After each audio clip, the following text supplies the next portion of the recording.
Hi, my name is Craig Bergsgaard. I'm a sculptor living in Windsor, Colorado. So I primarily work in figurative sculpture, primarily in the Western genre.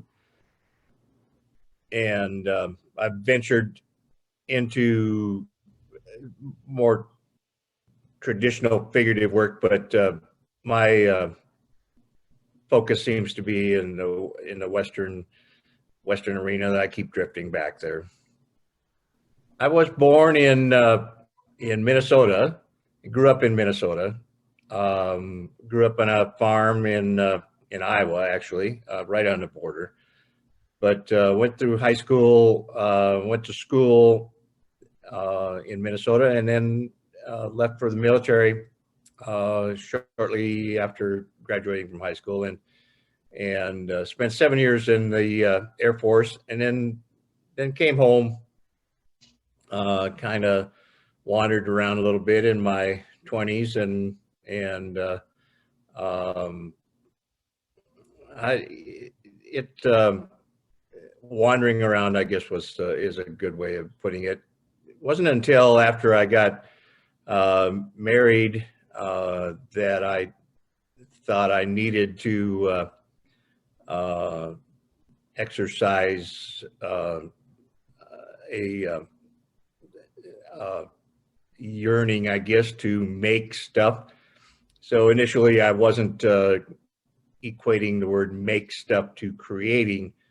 So I did all kinds of stuff. Bought a sewing machine and did some silly stuff. And then somewhere along the line, drifted into carving, I guess it was. I started carving, and that's from carving.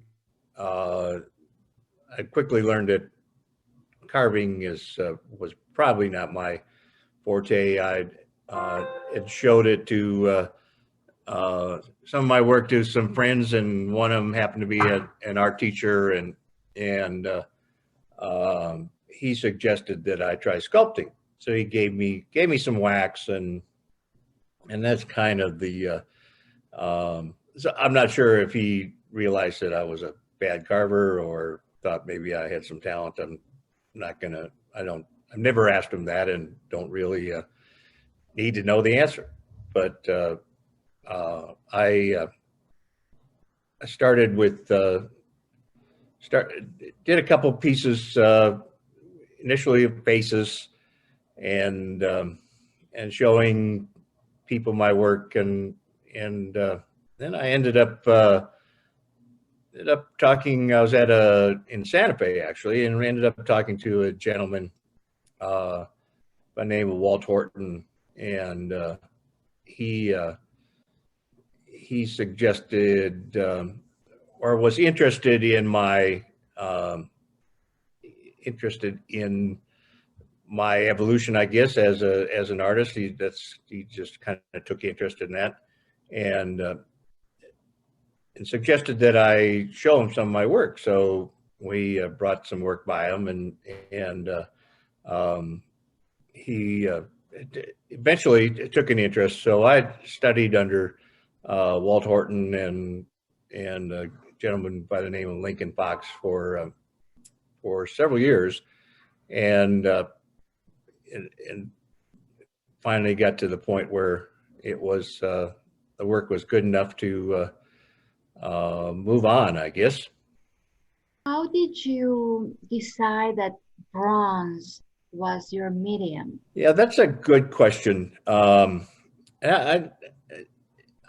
think it had to do with ceilings, or at some point the word art came in to play, and then with the word art goes the word create, and in the past it was just calling it making stuff, or it kind of changes. So with the carving and some of my previous work, it was I think there's always, I mean, if you talk about craft or making things. I guess before that, I found it was important to uh, my being, I guess, that that I enjoyed this and was fulfilled by this and needed to figure out how to make it pay, or to monetize it, I suppose.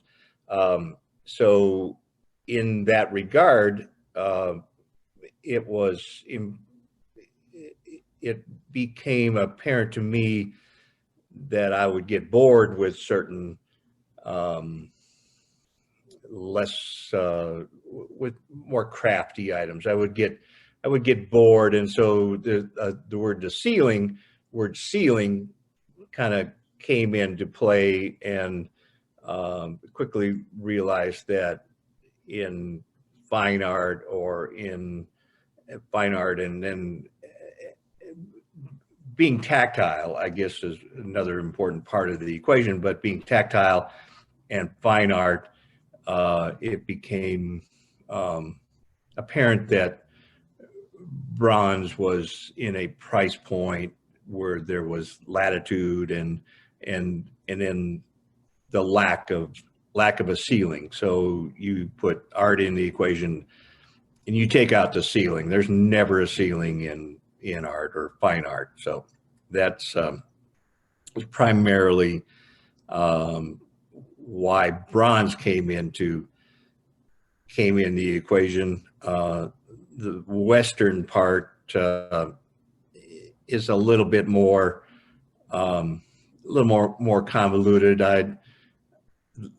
Living in Colorado, after the service, at some point, had moved to Colorado, and then so being in the West, it's kind of a natural evolution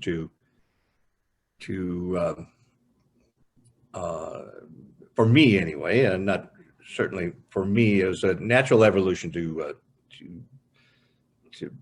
articulate the romance of the West, I guess, and that would be in Western sculpture. I suppose, the word commercial comes into play. It was just a good fit. I love Westerns, love the romance of the West, and then the word commercial, where I thought I could be able to sell it. I kind of, a couple trips to Europe, and you quickly become pretty fascinated by figurative works from the Renaissance, and that's kind of been done, and some of those guys are pretty good at it. So it's tall order there.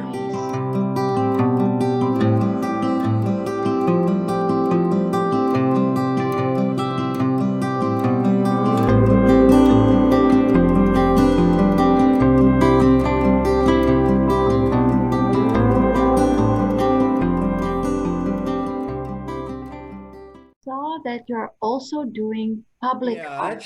So I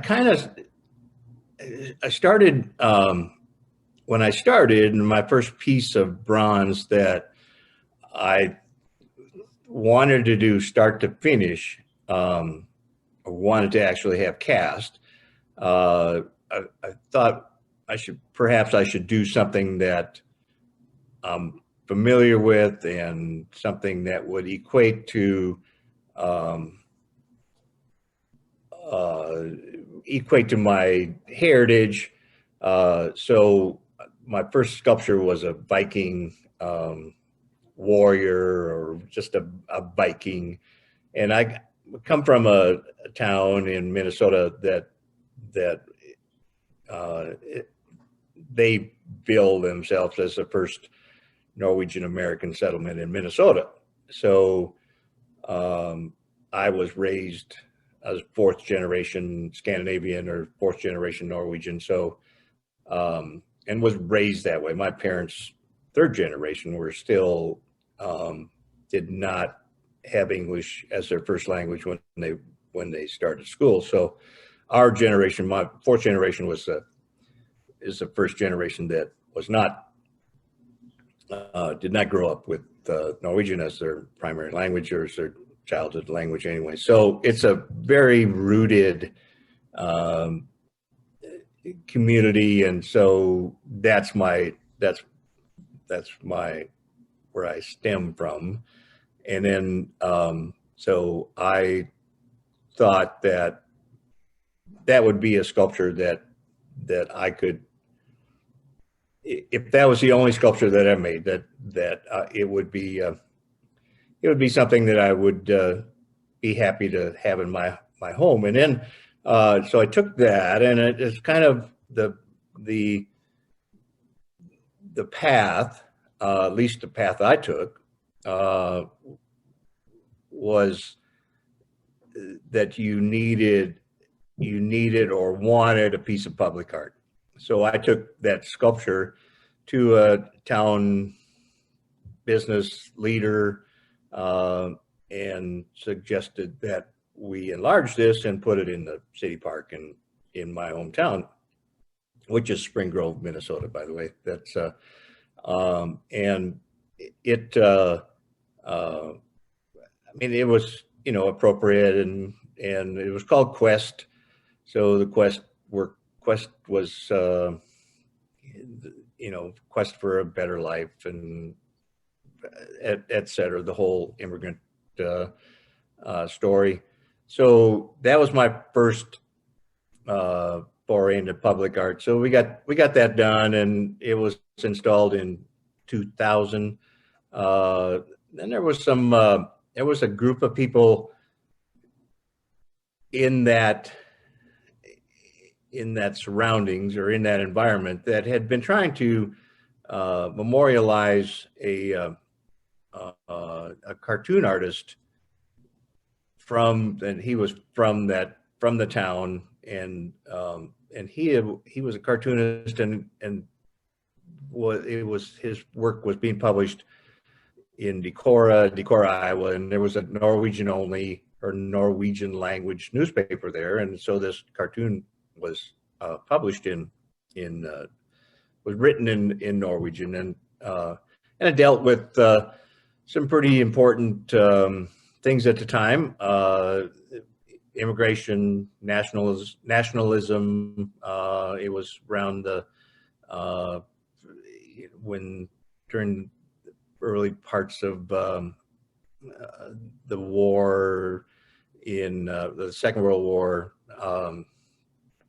So it dealt with some pretty important topics, and there's still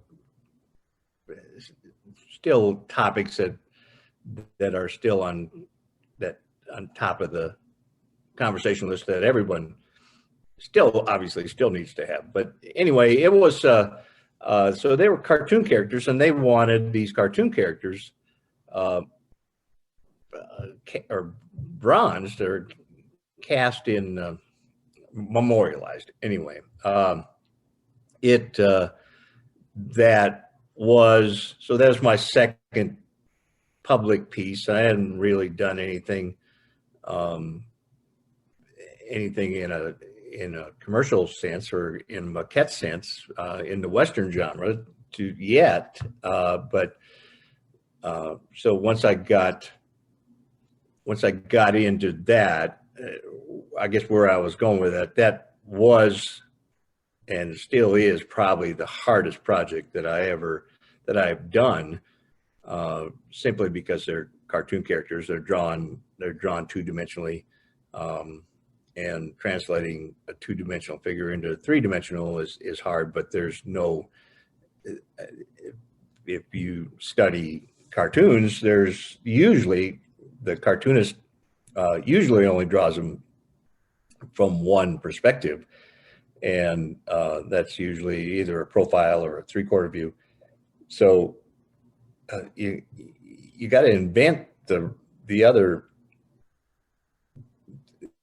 270 degrees and then make it look like it. So I was pretty young and stupid. if I was or uninformed, I today I would probably say no, that's a tall order. But we got it done, and everybody's happy, and it was a great learning experience, and I'm certainly glad that it got done. It's probably I've done some of some museum pieces that I'm pretty proud of, and they're pretty um, they're pretty poignant. But perhaps the two cartoon characters, they're Ola and Per, from well, that's the names of their characters, and the cartoon strip is still being published today. Actually, it's the longest running cartoon strip. There's a magazine or a newspaper, I think, out of Washington that still publishes them. So that was kind of the genesis, and then there was another same group of people that said, well, if we'll help you do this if you help us sculpt the town, the city father, I guess, if you will. And so there's three figures in my hometown's park that went every 2 years, and then I've since put a painter, a Norwegian painter, whose name escapes me at the moment. That's terrible, but Sigmund Arseth, I guess, is a prominent Norwegian painter that had done some work at a Heritage Center there in Spring Grove, and had died unexpectedly, and they wanted him immortalized. So we did a portrait of him and put it in another part. So right off the bat, I mean, my tiny little hometown of 1,200 people has 4 sculptures, and it's not Vigeland Park, but it's as in Oslo as but it's a pretty good accomplishment for a town of 1,200 people.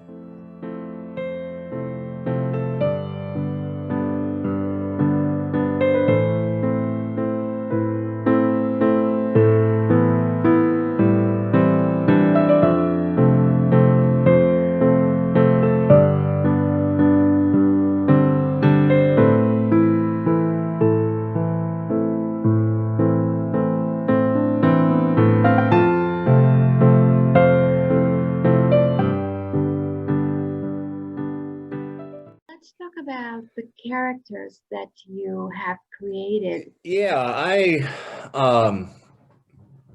the native the native images came about after a while. I had been doing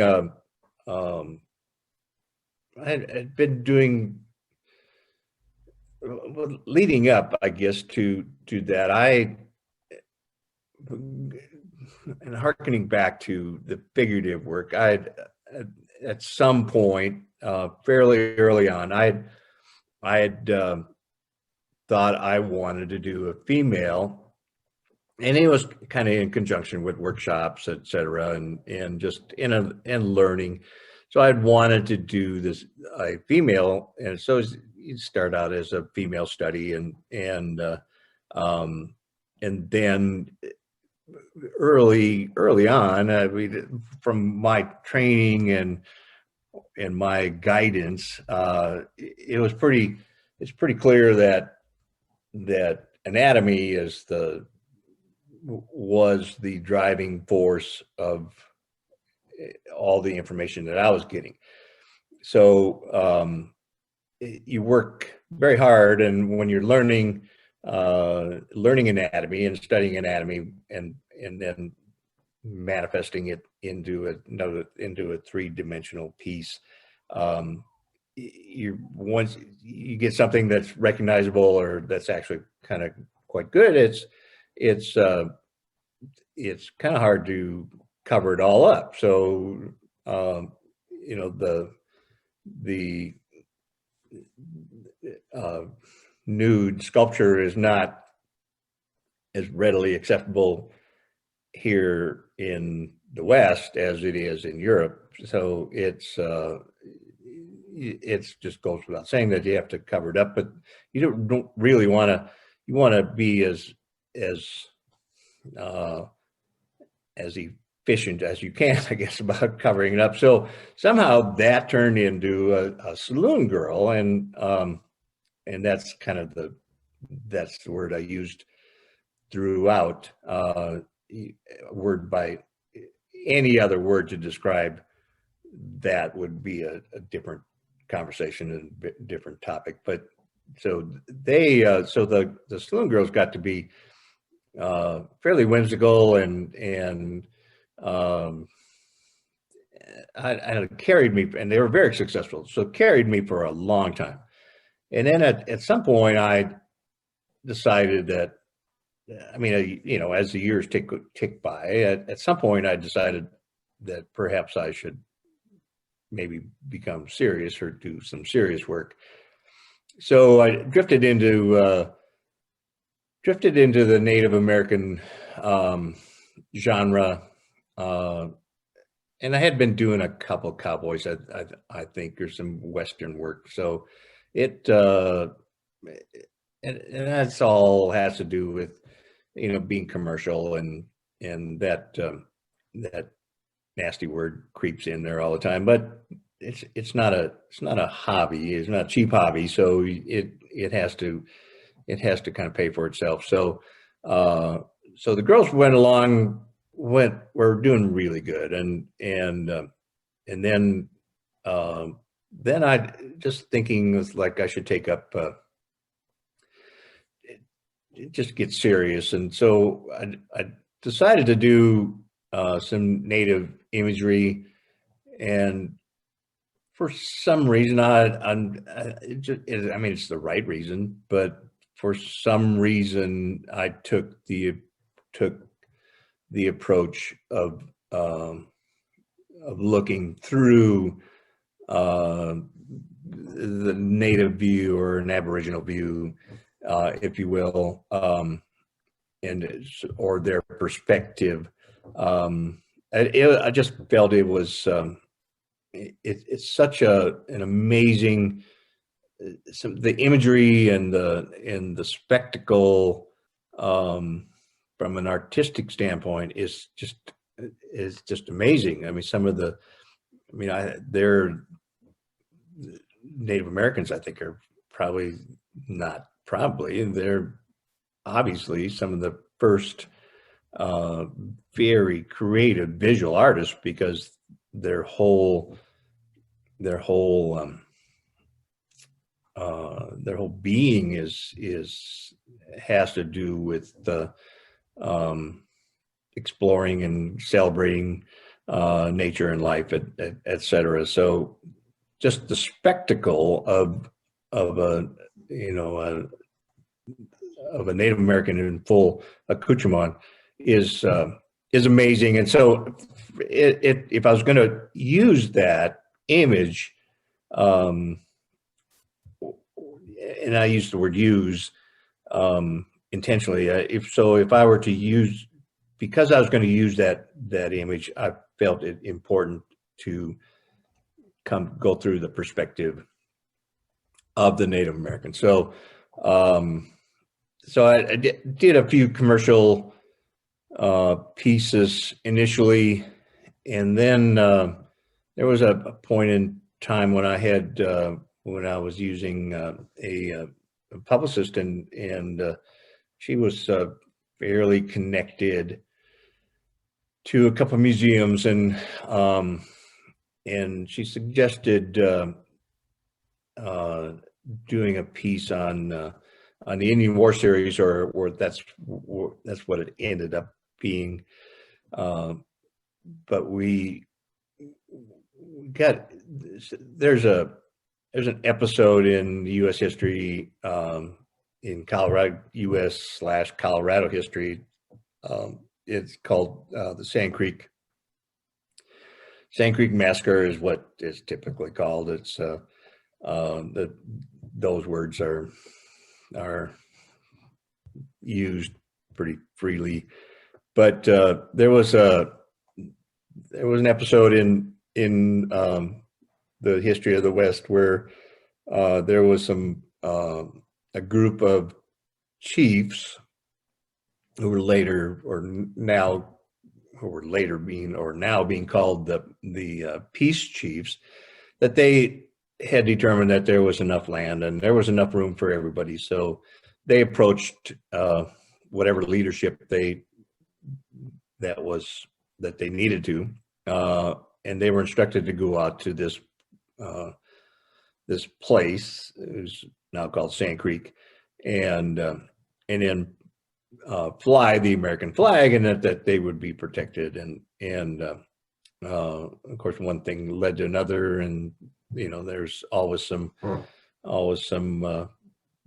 breakaways from that. So there was a group of soldiers from Denver that went out there and attacked them at dawn, and all the males were gone. So it was quite an ugly incident in the settling of the West, if you will. Occupation of the West, depending on your whatever perspective you want to take on it. It's so that piece is in the Booth Museum in Georgia, and we kind of did it as with them as a target recipient, I guess. It's a brutal piece. It took a lot out of me. I love the piece. It's called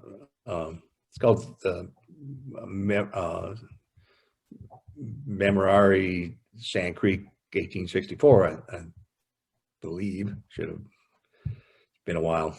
I don't carry it with me all the time. When I do, it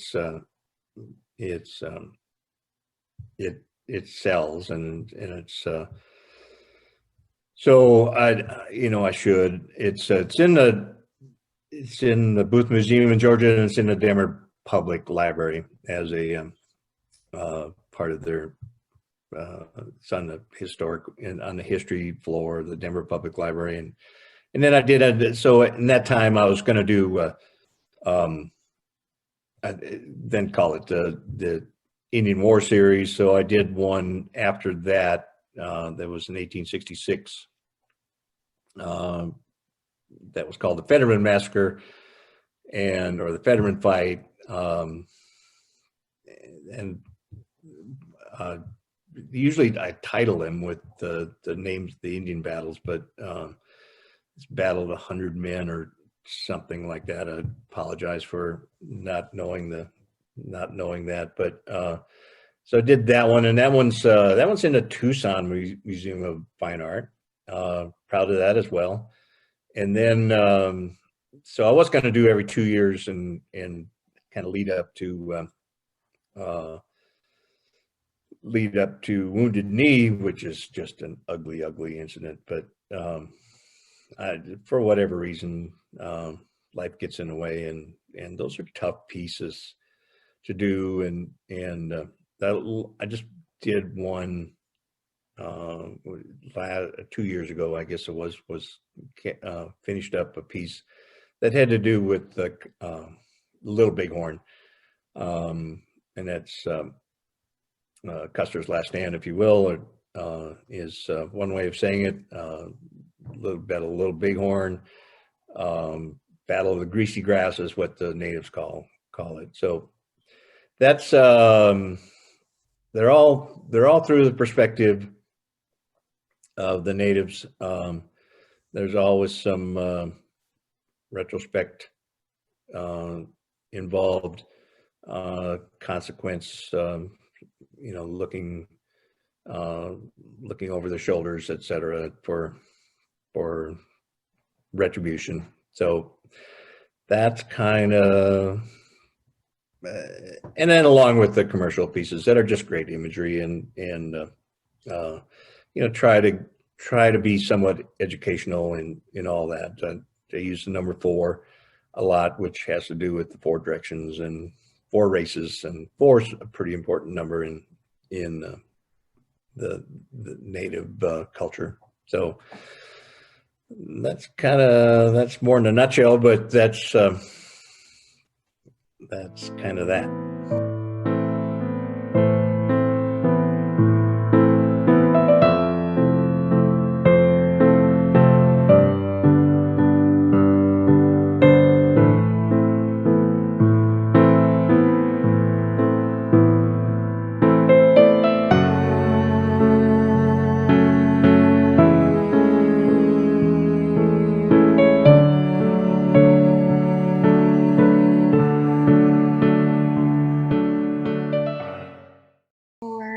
Native characters, are they from a specific group? No, I don't. Not specific. They're kind of grouped in. I use the word Northern Plains as a group. It wouldn't be a specific tribe or nation. So those nations, which I primarily use or say, I mean, they can go in. I don't, tribes or nations are kind of, I mean, there's a bunch of them, so and then subcultures or subgroups into each nation. So trying to be specific to a particular nation or subgroup, I didn't want that involved in the conversation. So I would primarily use more generic imagery, but I would keep it pretty much secluded to the Sioux, Cheyenne, and Arapaho. And there's, like I said, there's Southern Cheyenne or Northern Cheyenne in the Sioux Nation. That's even a little bit, has gotten to be somewhat confusing, as it's the word Sioux is primarily the language. So it's Lakota, and then in Lakota there's many subcultures, that Hunkpapa and Dakota, and I don't have good enough recall to even go down that path. But so that's so my primary focus on where, what I sculpt is from those 3 nations, and they're pretty much connected anyway, especially with the Indian Wars and the whole settling of the West. Or I hate that word. I hate manifest destiny. I hate settling of the West. But anyway, that's what that's been my focus. What about the men, the so-called, cowboys? Are they dressed as in 1800s or 1700s? How are they? Primarily, everything that I've done then is in the turn of the century, 1870s, kind of everything is in the 1870s, and I'm not exactly sure why.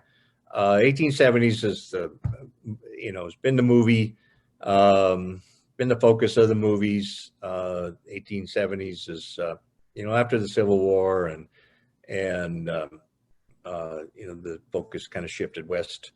So the Indian Wars kind of kind of picked up after that after that change of focus.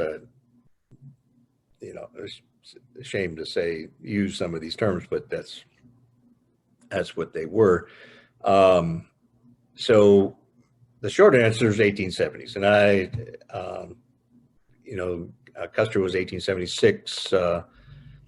Kind of started all the dynamic changed in the West after 1862, essentially. So from 1862 to 1890 was essentially the Indian Wars in the west of the Mississippi, or west of the Missouri.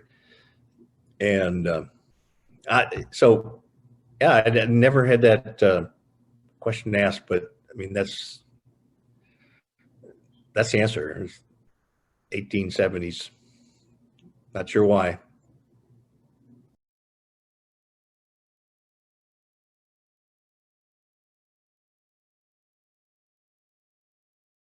Behind you, I see a sculpture. Can you talk Yeah, about it? it's called With the Dawn. It's got a somewhat of an interesting provenance. So With the Dawn is a lyric, or part of a lyric from a country western song, or a country song, I suppose, or a western song that was sung, that was written by a gentleman, name escapes me at the moment, that from the Sons of the Pioneers. So Sons of the Pioneers is kind of the start of country western music, and Roy Rogers sang with them. I don't know if he sang with them all the time, but he certainly has been known to have sung with them. With the Dawn comes from a word, or comes from the lyric from the song "Cool Clear Water," and I mean, cool clear water. I've told the story, and it just kind of popped back in my head now. Is like when I was a kid, I seem to remember listening to that. It was either on a record, or it was on an 8-track, or something, but way back when, in that I listened to this song, and it's and if there's lots of people that's going to be familiar with the song, it kind of goes, "Oh Dan, can't you see?" It's about a cowboy riding a mule through the desert. From a literal sense, that's what it is. The mule's name is Dan. Is it, "Oh Dan, can't you see that big green tree where the water's running free, and it's waiting there for you and me?" So from a literal sense, that's a cowboy and his mule, or his horse, trying to get through the day, and then he's waiting, and that's his resting point. From a spiritual sense, I mean, you can make up your own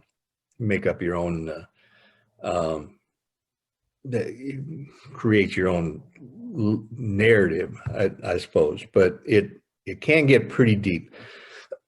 So somewhere in there, as the song goes, the nights are cool and I'm a fool, and each star's a pool of water, but I wake and yawn, but with the dawn I'll wake and yawn and carry on.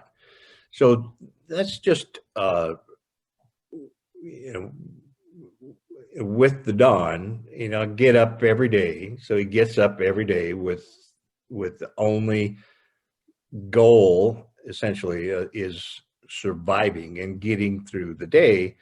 And that's pretty poignant as far as I think what he's doing. So it's I can't see, I mean, on the screen here I can't see enough, but he's got a saddle and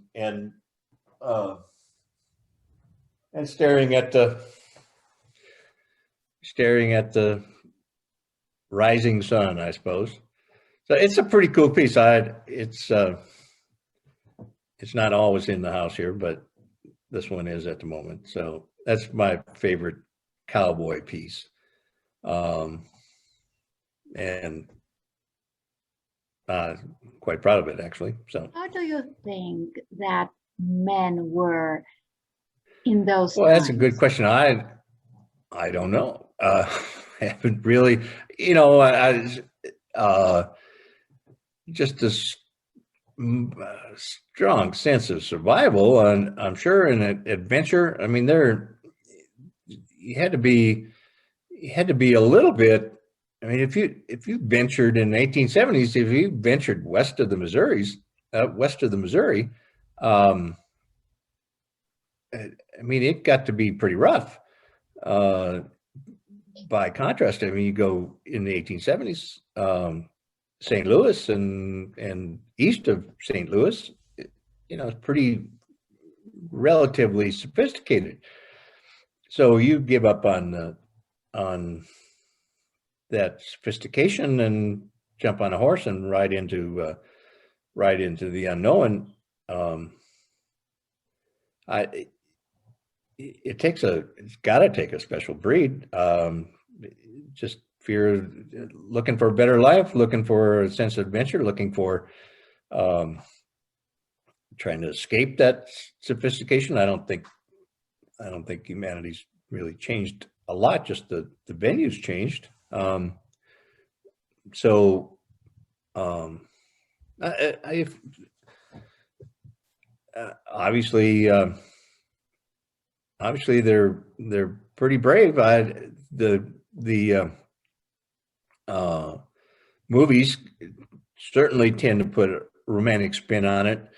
I mean, you break that down. I mean, there's no showers. There's no clean water. There's you in the sky, and and it. But I guess that's about that. That's about it. I haven't. Not a sociologist, so I haven't really spent a lot of time other than the romance, I guess, of the wide open skies and the adventure, and it. I've always said, or I've been asked, or have talked about before, that kind of the lure of the West kind of equates to the art world, where you get out there and there's no fences. And if you were to use the word fences for as a metaphor for rules, I think that's kind of where I kind of equate or empathize with the cowboys. And What would you say their most important legacy would be? well, I don't know. I mean, you're going to get into you get into the whole manifest destiny conversation, and or settling of the West, or the expansion of the West, and of course then there's the other side to that. I mean, it was conquered, so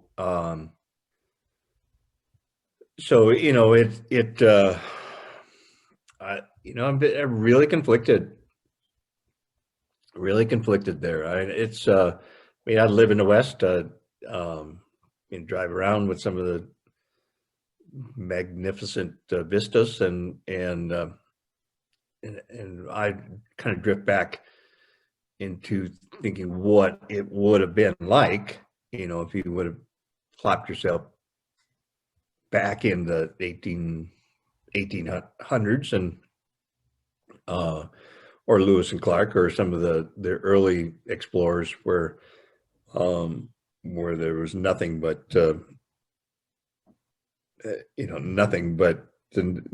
natives and their way of life.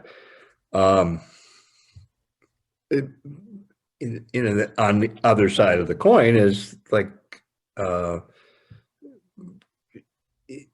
without. I mean, there's a exploding population in Europe, and so all this immigration comes, and there's got to be place for them. So as far as a legacy, as just pure survival, I mean, they blazed the trail and created that the opportunity, I guess, for the world or the country to exist the way it is today.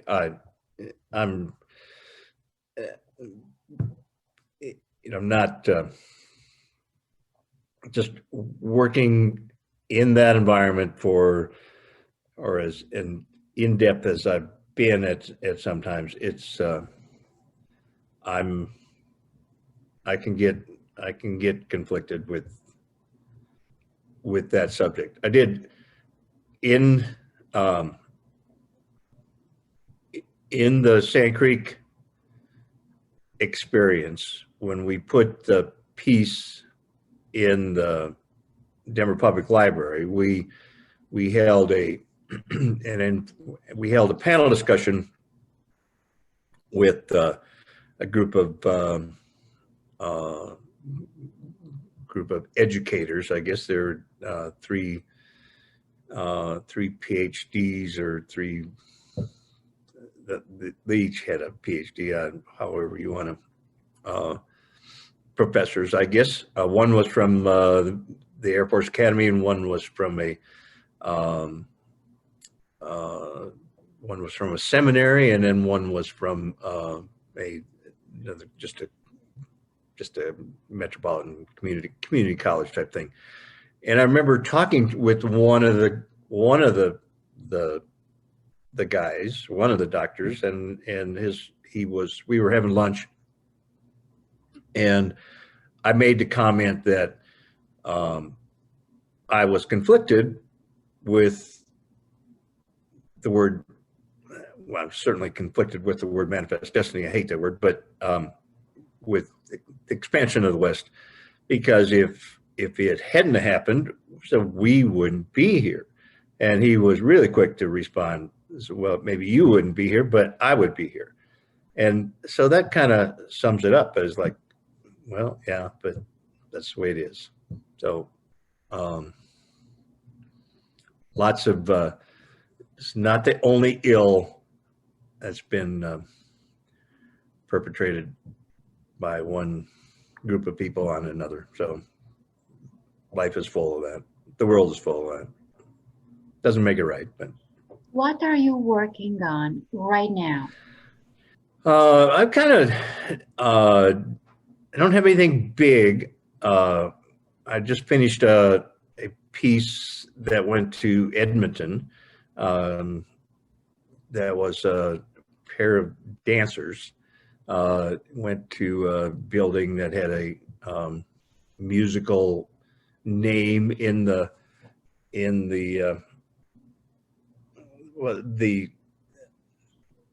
I guess the motif for the building had the word symphony in it, and the guys wanted a pair of dancers doing the waltz. I honestly not sure how I was chosen for that, because it was wanted more abstract, a little more abstract, or a little more stylized than what my style normally is. And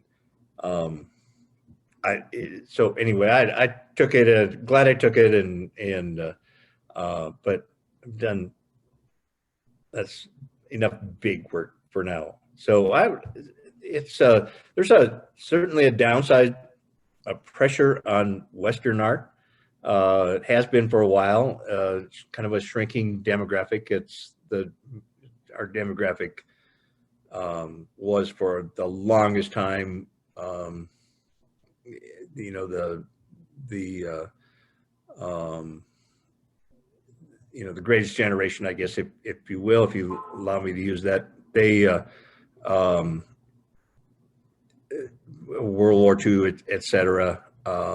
Grew up with those people. Grew up with Roy Rogers, Gene Autry, and all the romantic movies of the time, and then so that's been the basis of my buyer for as long as I've been doing it, and then it primarily works in the second home market. Not a lot of people. Well, there's many more people that'll decorate their second home in a more romantic motif than their primary. So I've been normally in Santa Fe, Arizona, somewhat in Texas, but so that's kind of waned quite a bit because those people are at best their houses are full and they're done buying. So so kind of wondering what I should do, and so I kind of wandered for a couple of years, and I'm actually working with some leather and trying to stay creative. Then just this past year, I was at my Arizona show, and I just kind of told myself, I think I'm pretty good at that stuff, and that's where that comes the easiest. It's so I decided I was gonna do a few more pieces before I hang it up, and just try to do the absolute best, and try to, if I do a piece, it should do it with the intention of that it be not necessarily looking for a museum to take it, but it should be museum quality. And so slowing down, I did over the winter, I did a piece that's a prospector that's just kind of pretty tall and lanky and hungry, and so that piece is in the works. It's about done. It's about ready for the foundry, but it's that was the first time I had been, when I was doing it regularly. I was doing a cowboy one year in a native piece, as alternating pieces, and I think I've said everything I need to say in the native world, unless I do another war series now. The Wounded Knee kind of is set there, and that's so ugly, and that needs to be said. So at the moment, I've finished a prospector or miner, and I don't think I've taken any photos of that. There might be some on social media, but I can pass that on to you if you like.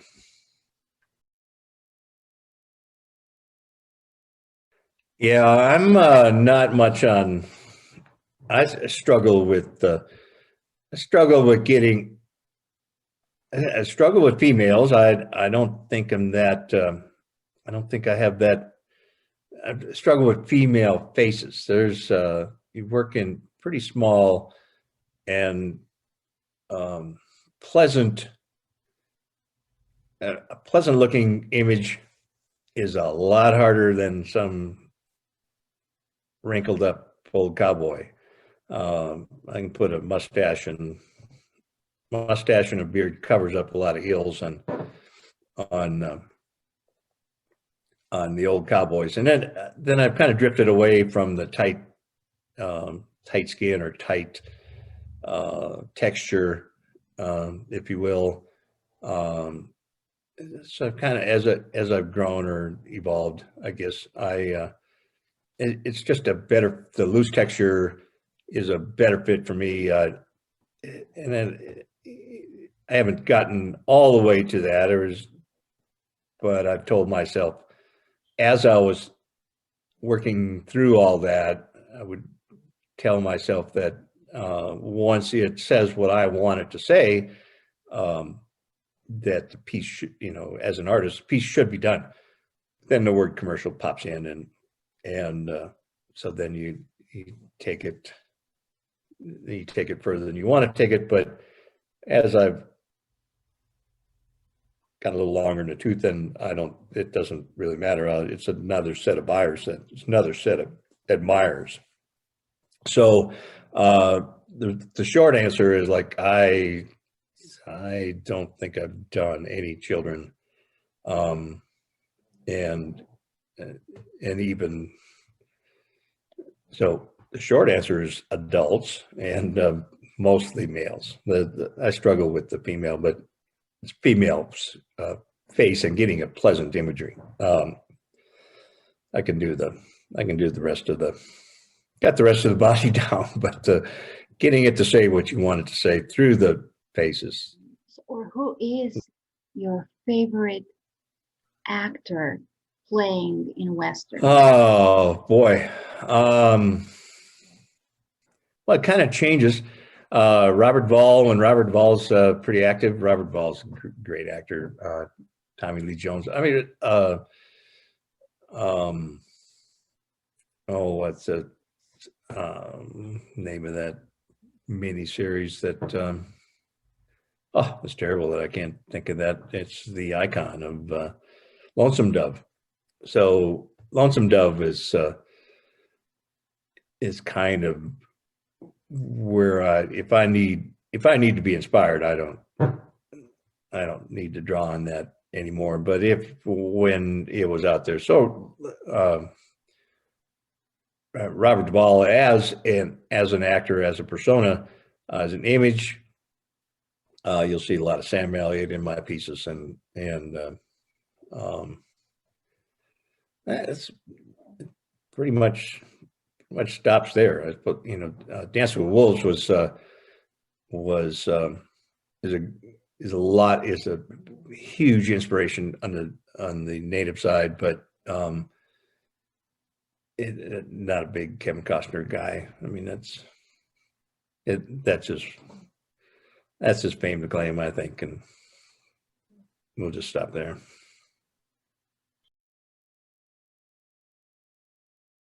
Certainly, my main website is craigbergsgaard.com, and that will take you that'll take you into primarily the bronze. I do have I've kind of drifted around into some other things, some lighter hearted stuff. We've done some photography where we staged some imagery. Is kind of essentially manifesting my alter ego, and it became a book, and so all that's on another page, which would be another website, which would be shortbranchmercantile.com, and there's some lighter hearted moments, I guess, that it's all kind of part of my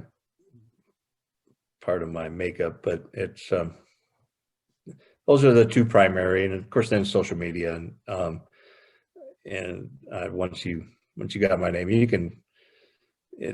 you'll fill up a page pretty quick on a Google search, so it'll all show up